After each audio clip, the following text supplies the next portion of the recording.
Hello, my dear subscribers. Let me turn the light on. I just came back from a walk. I'm taking you into my art room. Welcome. It's Elisa Maria from Elisa Maria Designs. And I am doing a finish on Miss Marie. But before I do that, I want to get my, what do I want to get? I want to get the tripod. So I'm a little bit steadier, but there she is, Miss Marie, along with my other two. I was actually going to put up my Chosen from also Curtis RYKOVICH, but just look at how she is glimmering and so shiny.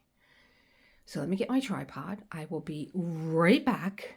And we'll get into not only this painting, but a little bit about Marie also.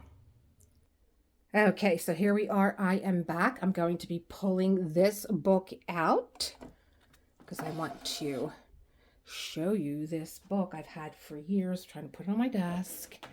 And I'm not going to whip around with this, so hold on. Back to Sweet Marie. Here we go. This is Let Them Eat Cake by Curtis RYKOVICH for Dreamer Designs. And I think that the only thing that I did not like about this painting was the name. Did not like the name Let Them Eat Cake. The design size is 60 by 80 centimeters, as you see, or 23.6 inches by 31.5. It is, 66 diamonds or drills, and they are a square. I did a couple alterations on this painting. If you followed me along with this, you know that I went to DP with sparklers and I decided on pearls instead of the AB drills because I wanted to add a little texture to her hair. I had this whole Queen Charlotte thing going. I think Fufi just pushed the door open. He's coming inside. Queen Charlotte from Bridgerton. I just love that one design that she had in her hair with all the pearls and the powdery hair. It was just so beautiful. The eyes, of course, such a trademark of Curtis RYKOVICH. The long, long eyelashes. Beautiful. And I kept the ABs everywhere else in this painting. When I came into the room, I was like, oh, look at the way her dress is shimmering because it's those AB drills that are in there. Very pretty. And they have a glistening like a gold. So, so, so pretty. There are ABs still in her necklace, in this little choker, in the earrings, somewhere in her eyes, on her cheekbone, again in the jewelry. And then we came to the cake. Now, the cake had a skull. You know, trademark Curtis. He does these really great backgrounds. I love the backgrounds of his portraits. Look at that navy blue over here in the corner. And he actually, what I love, he used the purple and the blue as a shading.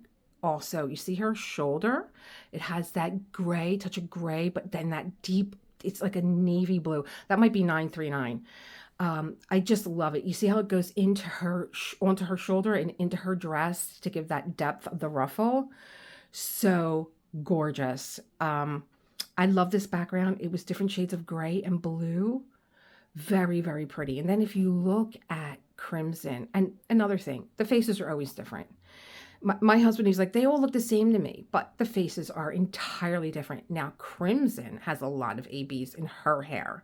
But again, a fabulous background, those little swirls of color, the snowy trees, and then, of course, my beauty, Lilac. She is my favorite. I love her. She's absolutely gorgeous. She is a dream if you love confetti, but the confetti was done with all pearls. Pearls in her hair, pearls in the fur, pearls in the brooch, pearls in her eyes, pearls in her hair, that plait, pearls on the sleeve. Just an amazing, and she's around, an amazing. I love that. They're both going downstairs into my foyer. I did a film today. I did a film yesterday for my members, filmed in my foyer. because that was the only space I had after the party. So I don't like the name Let Them Eat Cake because there's a little debate that Marie actually said this. In my heart, I think she probably did because Marie was 14 years old when she married Louis. So let me just say here why I changed the skull, because in the description it was talking about the cupcake was poisonous. That it might have like a poison in it or something like that in the description. And I thought, a poisonous cupcake? No way. Hold on. I had to stop because Fufi was eating on my earring. Like, unless you're talking about sugar in the cupcake, you know, it's the only poison I know of. So I got these also from DP with Sparklers. These are their sparkler, red sparkler, and I created a cherry.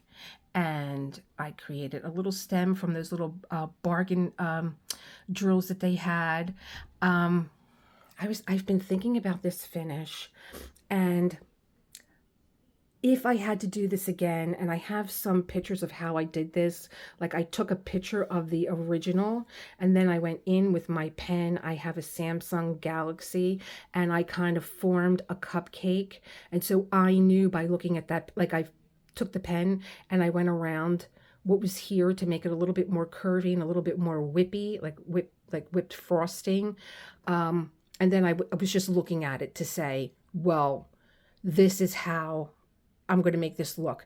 But in retrospect, I would have liked to maybe have put in the cherry here. And then I thought, well, it's just a little bit too close to her. But then I was thinking I might have even have liked to see the cherry falling off the cupcake. Because if Curtis was trying to send a message here, we all know about Marie's fate.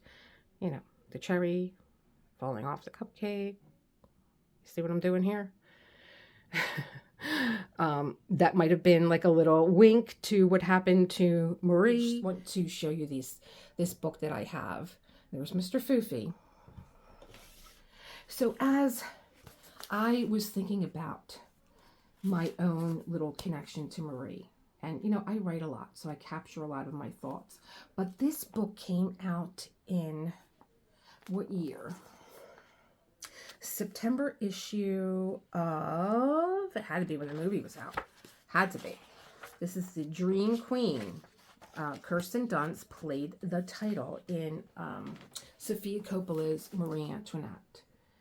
And when I should have bought 2 of these because I don't even know how much this is on eBay anymore, because she wore all Alexander McQueen. Oh my God. Lush, lavish. Just every dress looked like it was dripping in frosting, and it was filmed in Versailles, and just so that it's just so spectacular. I'm trying to find a year. Oh, 2006. Of course, look how young Kirsten Dunst is, and look at her fabulous hair. Oh, I'll show you some of the pictures in here too. But what I wanted to say about Marie, let's go back to the pageant, being this young girl, 14 years old. Marie was one of 15 children. And not only to be taken out of her country, of Austria, but to know that you're going to spend the rest of your life in France.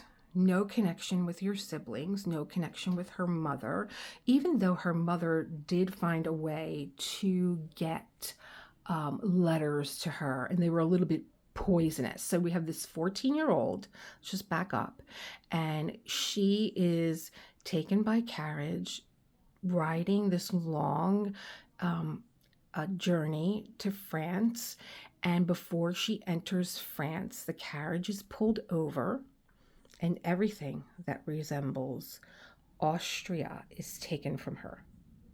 She is not to enter France looking like an Austrian woman, but looking like a French woman.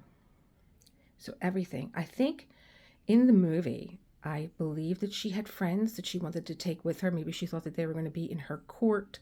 She certainly had her little pet with her pet dog, and he was taken from her. And I can't even imagine. I think I said this once before. I would have robbed a horse. I would have hightailed it out of there. I would have went back home. Nobody would have took my little baby honor from me at all. But they tell her you can have as many French dogs as you like, you know. But so I'm thinking about this comfort. So you're not wearing the clothes that you're familiar with. You don't have your precious pet with you. You're 14. You're going to be wed, and this is all to kind of bridge the tension between Austria and France. We'll have an Austrian woman marry the French Louis, and we will ease those tensions between the two countries. Well, she comes into France. She meets Louis, and they're both, I think he was 15. So they're both extremely young. And you enter into France looking like someone you probably don't even recognize, with wearing clothes, hair, makeup, jewelry, and you're presented to Louis, and you are the Dauphine now, the Dauphine of the household. And she wasn't queen until Louis became king. So she has all this on her, already probably very stressed, very afraid, lonely. Um, Her friends can't come with her. Her precious doll can't come with her. She has none of her belongings from home that bring her comfort. And then we go into the cuisine. It was, Marie didn't eat. Well, maybe she didn't like French food. Maybe that's why she didn't eat. And then another thing was like, well, if you can eat all the candy that you want and sugar that you want at that young age, that only goes on for so long. I think that she probably just did not like French food. And, food is a very emotional, very comforting thing.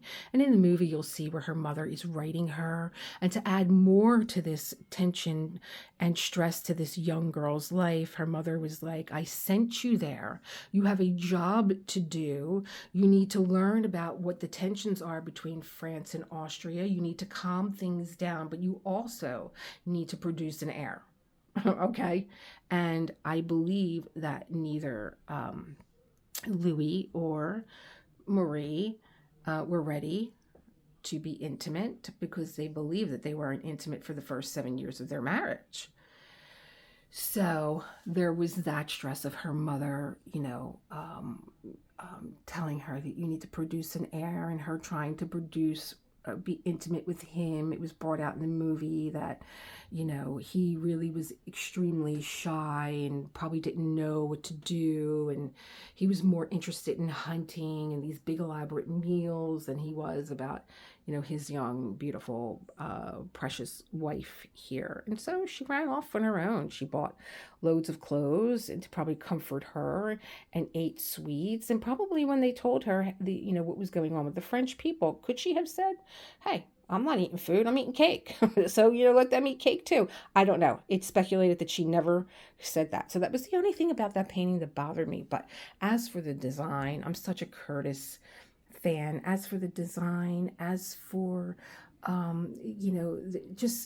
just love when he does these tight in portraits of the face. Now, I'm going to try and see if I can find Chosen and just put her up on the wall. This is a painting that I've done with my members, and you saw the unboxing, but you guys never seen anything else. And I think that maybe you should be able to see the halfway mark before she is finished.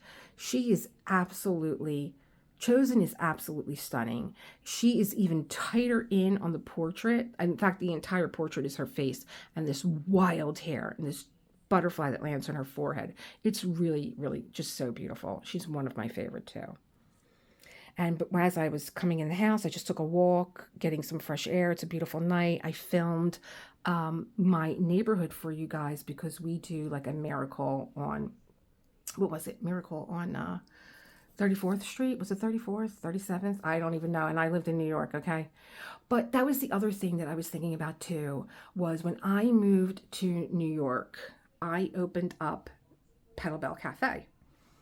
I brought in a lot of stuff from Philly. I was a Philly girl, And so I brought in La Colombe coffee, which I don't know where you are in the world, but you've probably had La Colombe coffee. Now, back when I was, selling La Colombe coffee, I was La Colombe trained. I wanted to make a true Parisian cappuccino. I was not opening my doors until I could have done it. I lived in La Colombe in Philadelphia in their flagship store in Rittenhouse Square. I was there every morning for 2 cappuccinos. I needed one, and I needed, like, what do they call it? Like a shot, and like a drink with a shot. Like I needed to have one that I downed right at the bar because they made the perfect cappuccino. It was never hot. And then I had one that I would just linger over. And you used to be able to smoke in there. It was so French. It was so Parisian. You could smoke in there. You could bring your pets in there.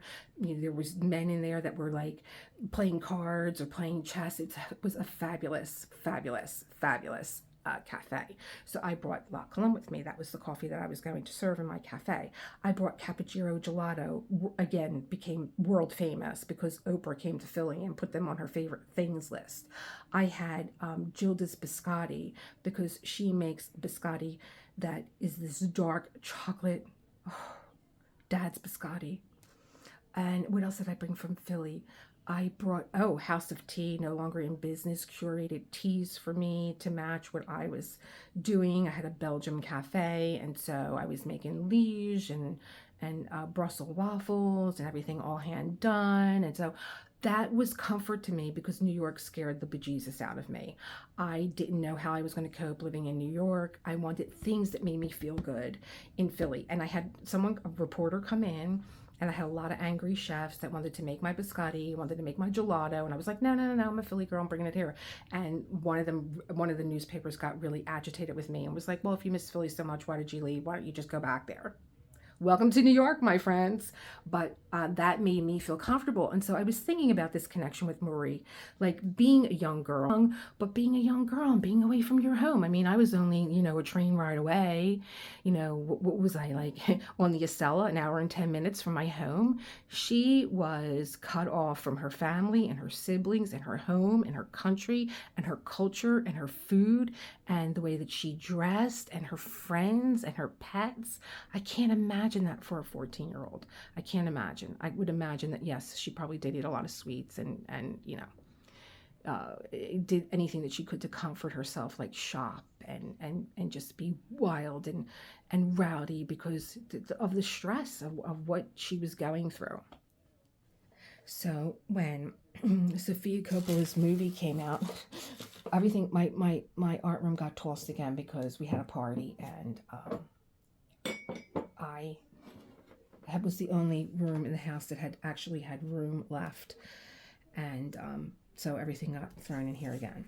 So when the movie came out, Style Secrets of Marie Antoinette, Kirsten Dunst as the teen queen who rocked Versailles. Oh my God. Now, a friend of mine who, oh God, my portrait is still, let me see if I can give you guys a sneak peek. Oh, I can, hold on. A friend of mine, his name is Perry Milo, and he is an artist, and so is his mother, Angel. And when I saw that his mother, Angel, had, like, I don't even know what she had, because I was just like godsmacked. She had some kind of party at Versailles. She's fabulous. He's fabulous, but she's fabulous. But when I left Philly, again, I wanted to take something from Philly with me. I even took my artwork. This hung in Petal Bell. You can look Petal Bell up on Sullivan Street in New York City, and you will see this. So this is my friend who did this portrait of the Botticelli. I'm going to try and let you see it in here. It's fabulous. You can't really see the whole thing, but I'm just saying, like, this reminds me of Versailles because I know him and I love his artwork, and all I remember is his mother, who is absolutely stunningly beautiful. They called her Elizabeth Taylor. That's how beautiful she was. Gorgeous. The whole family. They're like, I call them the gods. They're beautiful. They're stunningly beautiful, the whole family. Anyway, I'm going to tag you, Perry. I got to get this on my wall. Anyway, so when I saw, I don't even know why I showed you that. What was I talking about? Who knows? This one's making me crazy. He's tapping me with his foot. So the movie, I have to take it out again. I have to see it again.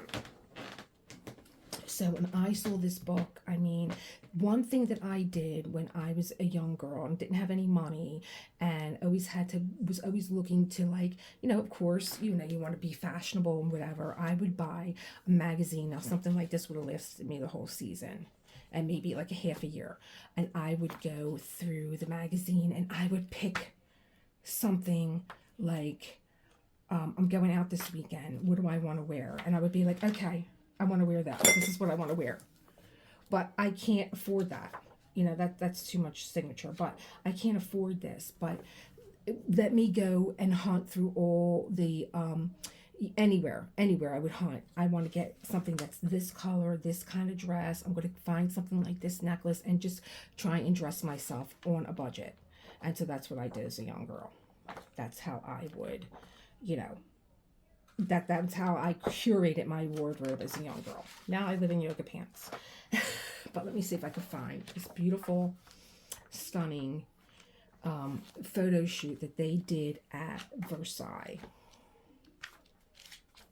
Here, I should have really marked it right before I got you guys all hopped up about this magazine. I think you can find this magazine still. Oh, here it is. Oh my God. And a lot of these are from the movie. Teen Queen. Look at this dress. Look at it. Look at Versailles. She is so beautiful. Kirsten Dunst. Always been a fan of hers. Alexander McQueen.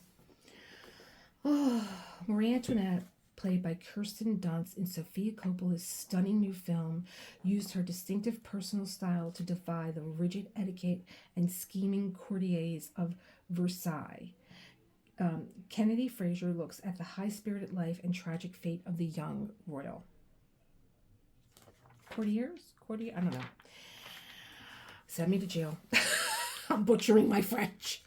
So a lot of these portraits are from the movie Marie Antoinette. So, you're going to want to say it. This room is what my cafe was. This was the color that I wanted of my cafe, this gray blue. I love all color, but I'm partial to colors that have been muted with gray. I wanted that color in my cafe. I couldn't get it right. I painted the walls 4 times. I had to open. All right, so this is another shoot from the movie.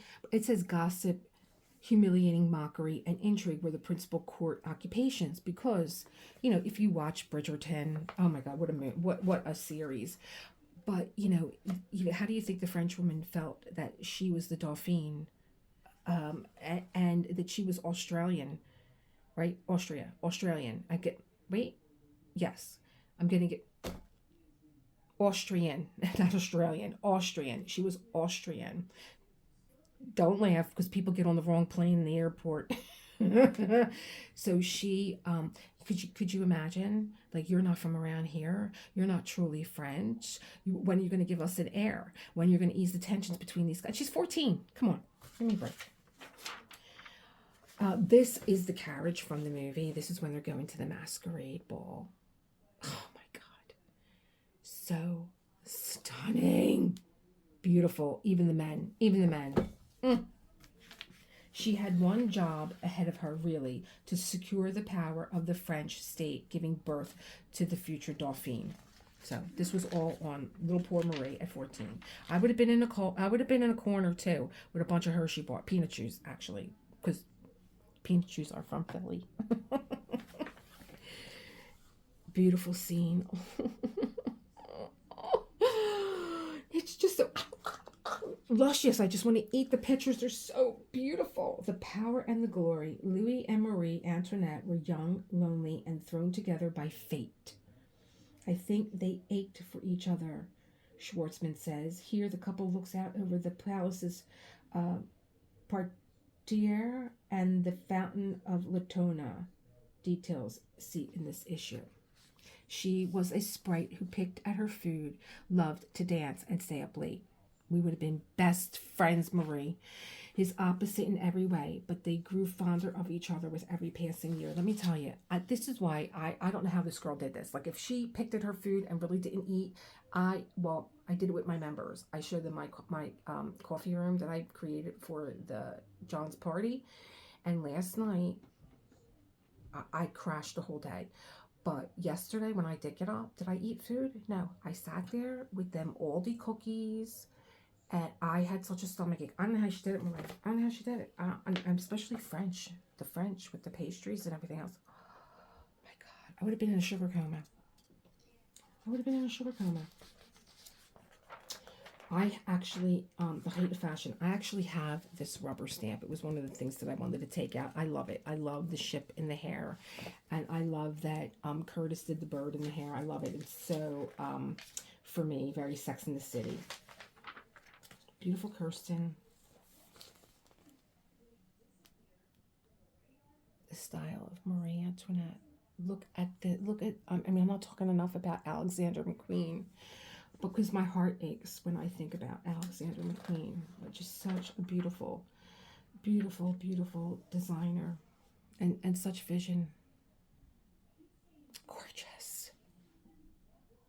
Oh, look at this room.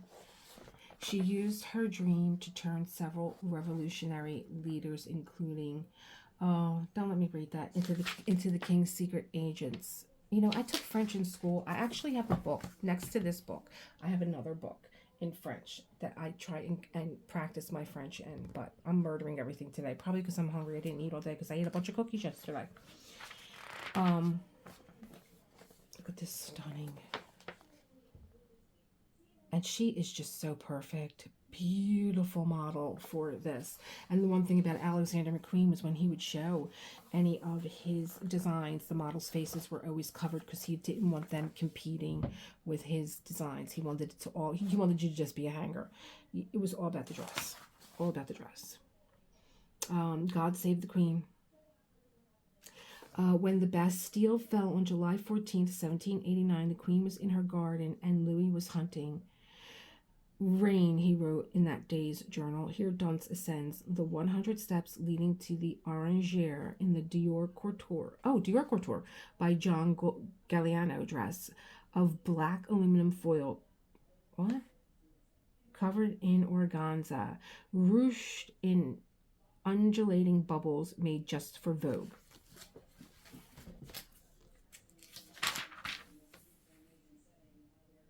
Well, I don't know why I went back here, but I was also thinking about Princess Diana. And, you know, I was thinking about Princess Diana. I was thinking about what I was going to talk about in this film today. And I was thinking about Princess Diana, too, when it comes to Marie and the loneliness, because I saw a clip recently of a young Princess Diana, newly married, and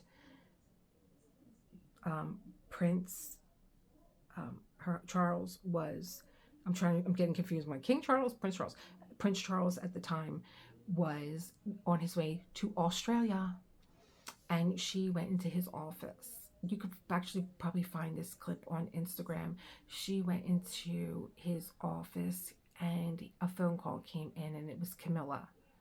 And she's telling the story. This is a clip. I don't know what it's from, but she's telling the story, and she knew that he wanted to take the phone call, and she said, should I be nice and let them have their privacy, or should I close her out? And she decided to be nice.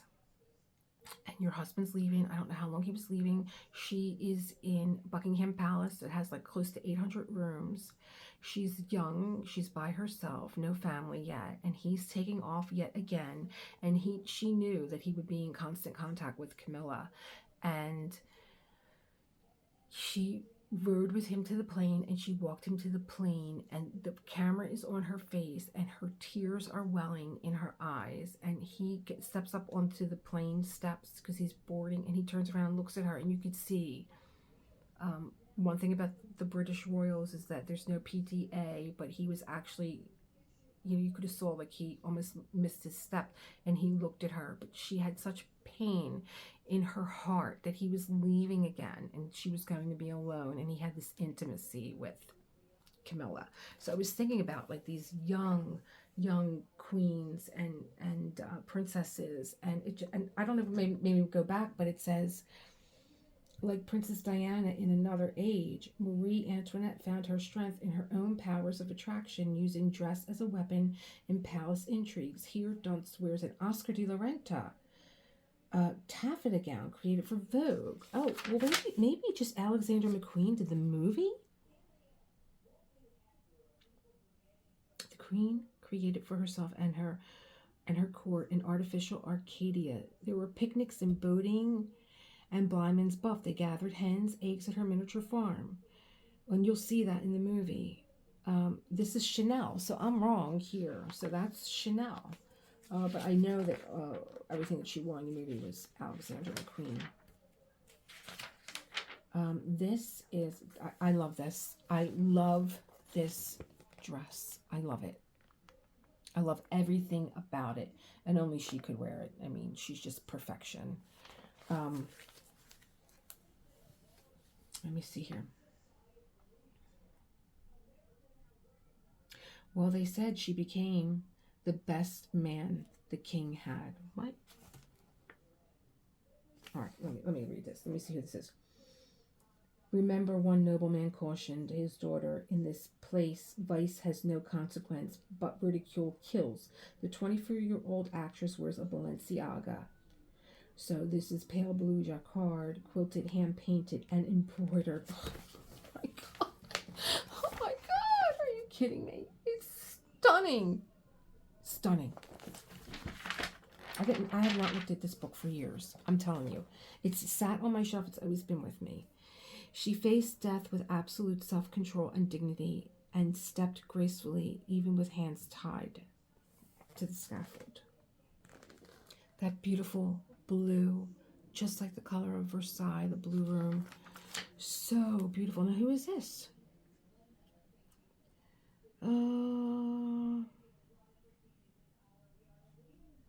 The star wears a flounced cotton and silk pannier or panier dress made for her by Rochas.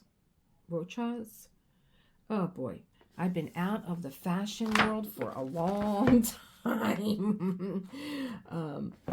Beautiful, stunning, absolutely gorgeous. I couldn't wait to share this with all of you.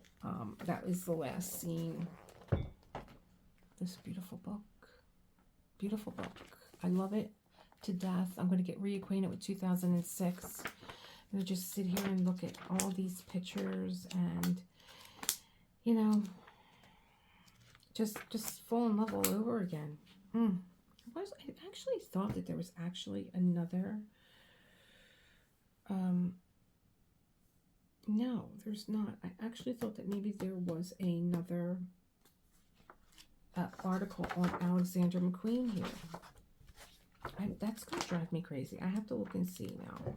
Okay, so that is my little finish on Marie. I have unboxings this week. I have boxes there. Now, I know what's in that box. It's actually the ice cream, the snow queen. She has icicles coming out of her. I have 4 in there. I have 4 more that got delivered today. But it's my anniversary on the 12th, and John and I made plans to go to Cape May.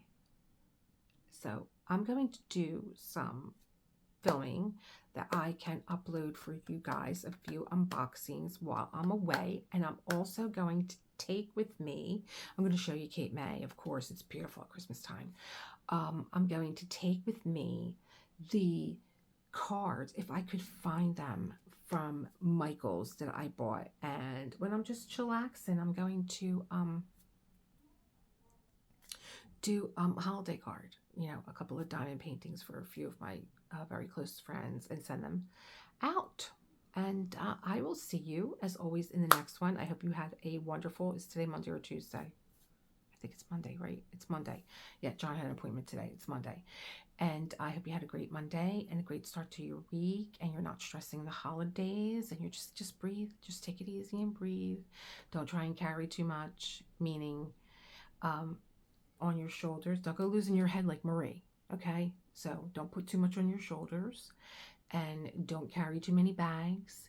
Take time to stop and really just take in the holiday.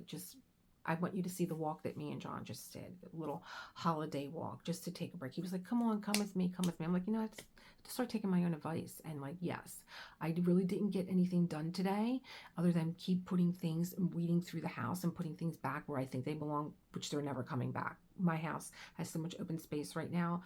Anything that I put in the basement, if I don't truly miss it, I'm not going back to retrieve it. I just love the way our house looks now. But yes, take time for you and to celebrate you and all that you do. Okay? All right. I will see you, as always, in the next one.